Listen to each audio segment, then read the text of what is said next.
Graça e a paz, amados irmãos em Cristo.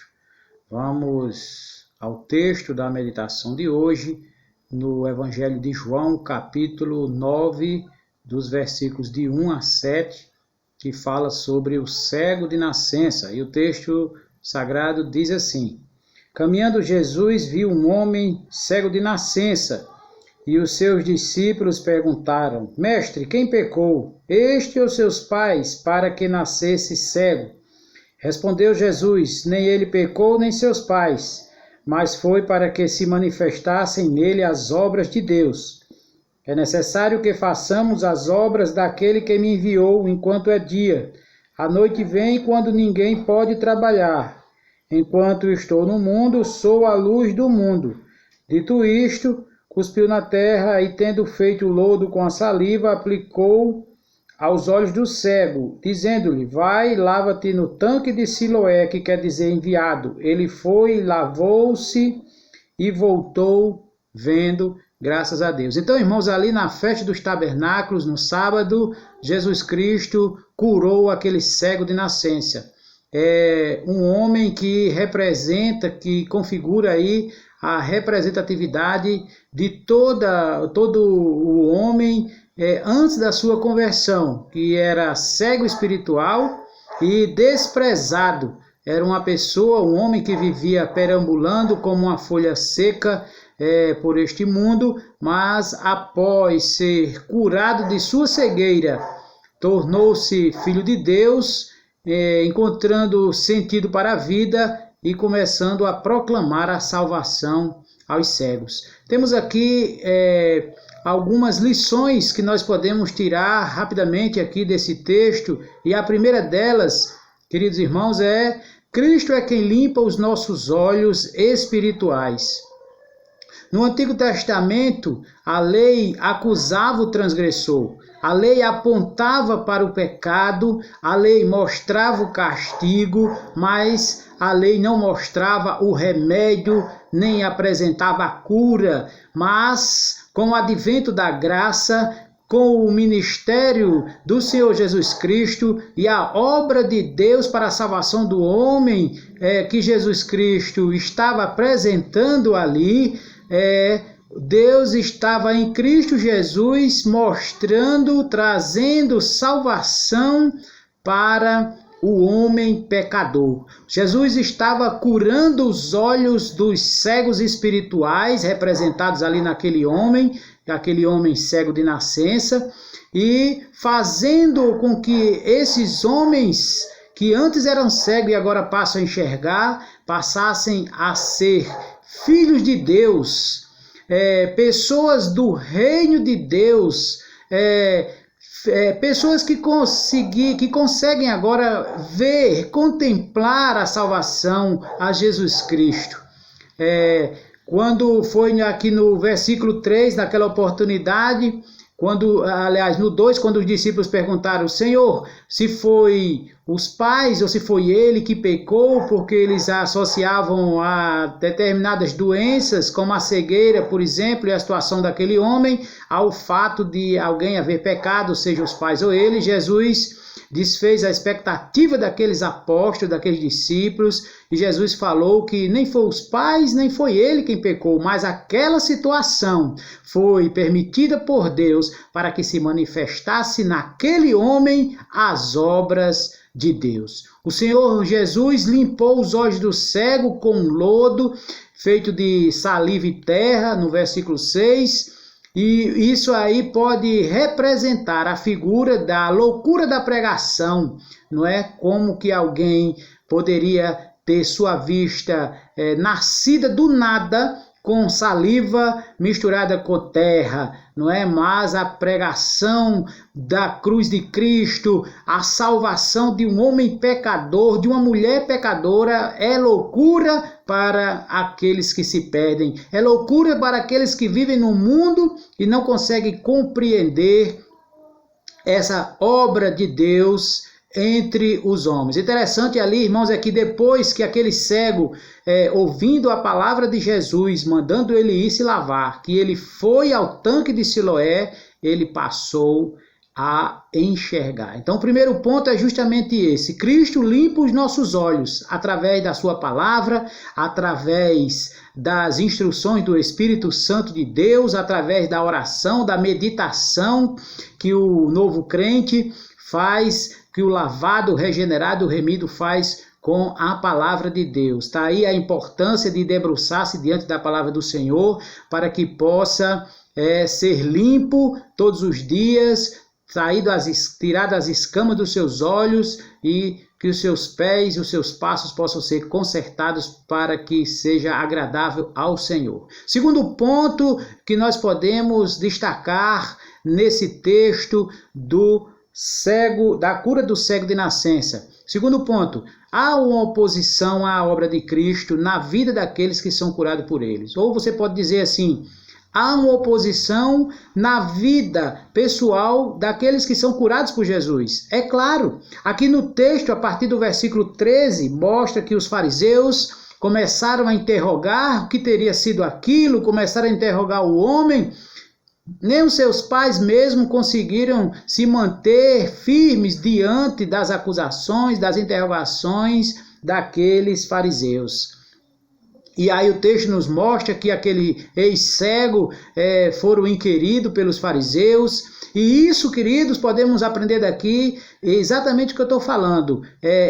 Na nossa vida prática, nós percebemos que a obra de Deus na nossa vida e a obra de Deus através de nós, a obra feita pelos que creem ou feita pelo Espírito Santo de Deus na vida daqueles que creem, através daqueles que creem, sempre será alvo de perseguições. E isso não pode nos assustar.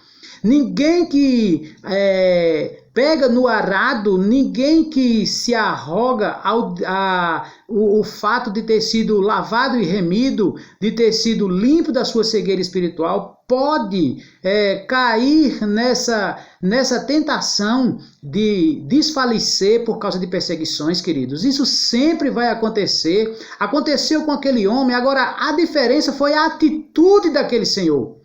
A atitude daquele homem que foi cego diante dos fariseus, ele manteve-se firme, ele disse até onde ele podia conhecer e conhecia Jesus, ele disse o que sabia, ele disse que ele era cego, eu fui cego, mas agora eu vejo, aquele homem falou. Então ele só falou daquilo que o aconteceu, apesar de os fariseus estarem lutando, estarem se contradizendo, buscando fazer com que eles entendessem, ele também, que Jesus Cristo era contrário às leis da religião judaica, das tradições judaicas. Apesar de não ter encontrado apoio nos próprios pais e apesar da oposição dos judeus, o testemunho daquele homem não foi abalado. E esta é uma lição para mim, uma lição para você, que confessamos a Jesus como Salvador, fomos comprados por alto preço pelo sangue de Cristo. Ele seguiu em frente ao ponto de ser expulso da sinagoga. E aí eu faço a pergunta, até onde nós estamos, irmãos, conscientes desta verdade e dispostos até, se possível for, ser expulso da sinagoga, não é? Aí encaixe-se a realidade de cada um, não é? Você rechaçado no meio dos parentes, no trabalho, enfim, nos colegas, enfim, mas nós devemos permanecer firmes. Interessante daquele texto também é que ele mostra que quando o Senhor Jesus Cristo soube que aquele homem havia sido expulso da sinagoga, Jesus o procurou.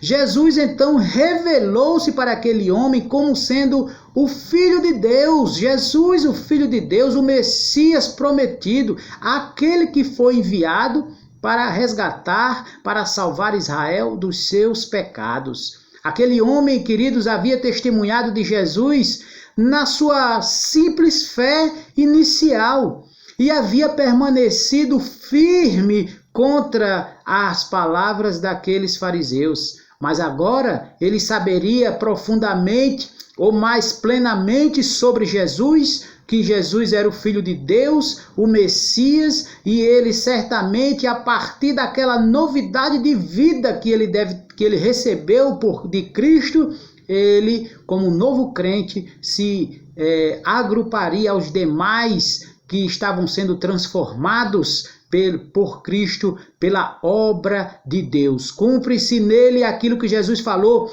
para que se possa evidenciar nele, se manifestar nele as obras de Deus.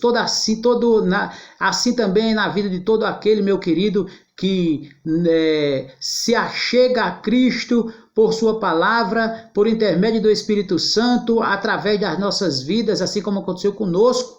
Engrossa as fileiras desse exército de Deus, e a obra de Deus é manifesta na vida desses eleitos, desses salvos do Senhor nessa vida. Para aqueles que são chamados pela graça de Deus e passam a testemunhar daquilo que sabem a respeito de Jesus, mesmo na simplicidade da sua fé, no início da sua fé, o Senhor concede mais luz, mais graça a cada dia, à medida que o novo crente passa a se debruçar da palavra, a aprender do Espírito Santo do Senhor, para que possa testemunhar mais e melhor. Por isso, queridos, que se justifica, e a gente percebe a oposição da carne, do mundo e do maligno contra as nossas vidas. Assim como aquele homem permaneceu firme diante dos fariseus, é necessário que eu e você possamos também permanecer firmes diante dos acusadores, daqueles que se opõem contra a obra de Cristo. Os apóstolos eram cegos e passaram a ver. Aquele homem era cego e passou a ver. Os crentes em Cristo eram cegos e passaram a ver. Agora veem, estavam mortos e têm vida. E devemos permanecer firmes com essa fé, com essa certeza daquilo que o Senhor Deus tem feito, daquilo que o Senhor Deus fez na nossa vida. Para concluir, para o vídeo não ficar muito extenso, meus queridos, eu deixo aqui algumas palavras para você. As pessoas que, como aquele homem, também foram libertos da sua cegueira.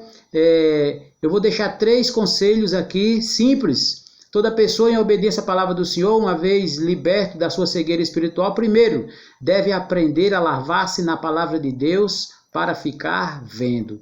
Vendo a cada dia mais e melhor. Segundo, em consequência, deve testemunhar firmemente sobre o Senhor Jesus no mundo cego, mundo de cegos. E por fim, deve adorar o Filho de Deus, que através da adoração que nós fazemos a Cristo, o Pai é adorado. Glória a Deus por isso, que essa palavra possa ficar enraizada no seu coração. Medite nesse texto, João capítulo 9, todo o texto do capítulo 9, para que você possa compreender melhor esta palavra, em nome de Jesus, e a paz do Senhor.